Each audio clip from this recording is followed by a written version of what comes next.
Dans le petit collège de campagne, où les cours de français s'écoulaient comme des étangs paisibles, un enseignant distingué, Monsieur Dupont, avait trouvé son petit bijou. Le chouchou de l'école, adoré de tous les élèves, était un garçon de 12 ans, aux joues potelées et au menton délicatement creusé de fossettes. Ses lèvres roses s'entrelaçaient en un sourire charmant, révélant des dents à l'intérieur qui brillaient comme des perles de la mer.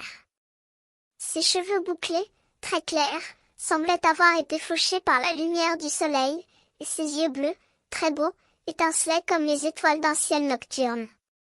Tout le monde au collège connaissait ce visage aimable, et Monsieur Dupont lui-même ne pouvait résister à l'allure de ce petit garçon.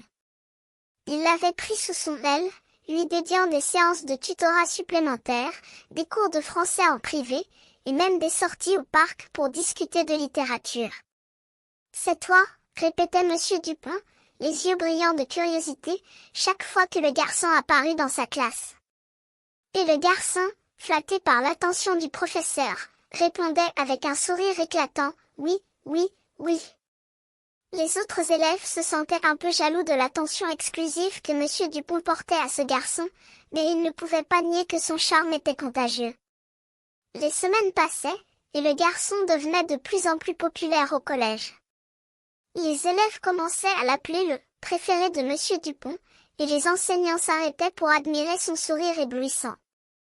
Mais le garçon n'était pas fier de son statut nouveau, il était simplement heureux de faire plaisir à Monsieur Dupont, qui lui avait appris à aimer la littérature et à rêver de grandes aventures.